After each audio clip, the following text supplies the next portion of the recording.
Thank you, Chairman. I'm coming from nowhere because I'm from an international association. I'm coming from the world. And I'll try to have a view which is a global view of how things should be going. The purpose of my introduction is just to say that if we are looking for a new urban mobility system, public transport should be part of the solution. It's a very modest statement. I could be much more assertive in this respect.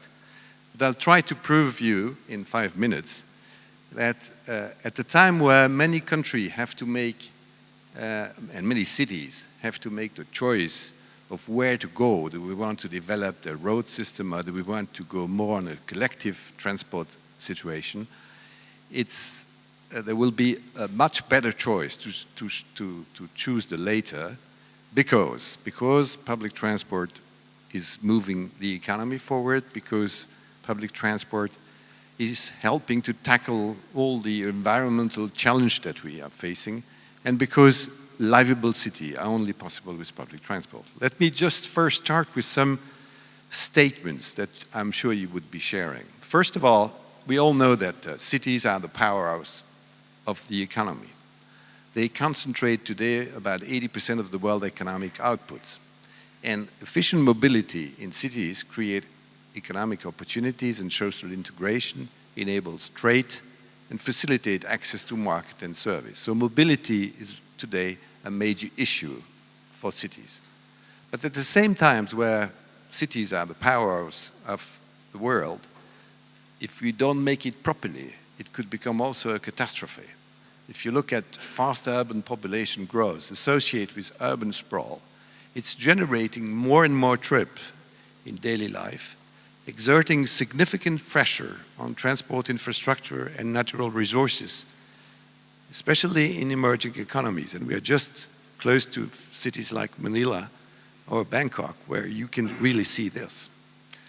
If we continue the way we're doing it today, that is dominance of private motorized modes of transport, traffic congestion will gridlock cities, if it's not already the case. Urban transport energy consumption and greenhouse gas emission will increase by 30% worldwide by 2025, and affecting not only the environmental performance of cities, but also risking damaging their economy.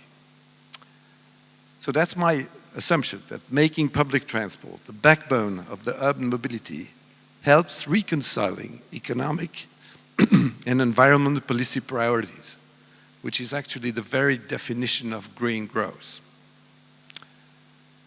As I said, many fast-growing cities in emerging economies face crucial choice in terms of mobility models and transport infrastructure, which will engage them for decades. It is the right moment for them to choose public transport as the backbone of their metropolitan development. If I say so, it's also because it's my job every day to advocate for public transport, and I've seen some sign that there is a momentum today. Just to tell you what happens in the last few weeks, it's very recent. UITP was both in Rio for the big summit, Rio +20, and at the same time we also tried to influence the G20 resolution. They met in Mexico some weeks ago. And for the first time, we happened to succeed in having the word public transport to be developed in the resolution of the both institutions.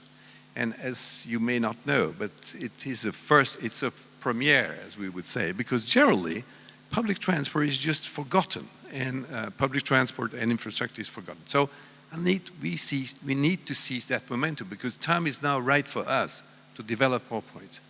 Now, why public transport? What arguments can I propose to say that public transport is part of the solution? The first, of course, you know that public transport generates business activity. If a city like Singapore or London has a strike of the public transport workers, the whole economy stops. So it shows, with a wrong example, that it's really blood and air for a city. Second, if you're investing in public transport, it sparks a chain reaction in business activity and generate value that far exceeds the initial investment. It has been calculated maybe up to 3 to 4 times the value of the original expense. Besides creating economic activities, it's creating jobs. Public transport is generating 13 million jobs on a worldwide basis. It's usual for the car industry to claim that they are generating jobs. That's true, they are generating jobs, but we also are generating jobs, and generally in some city, public transport operating company and LTA, the same applies here in Singapore, are the first employer in the city. And from research into transport investment in the USA, it also has shown that investing in public transport produces twice as many jobs per dollar as investing in roads.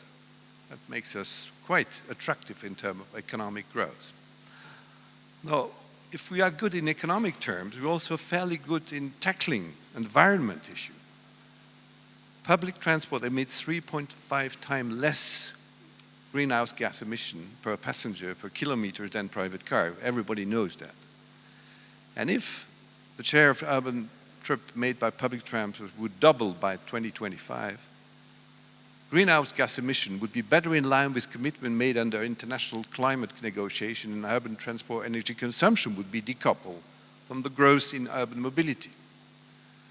Such stabilization of urban transport energy consumption would be beneficial for oil importing countries, but also for oil exporting countries, as the domestic oil consumption usually is heavily subsidized.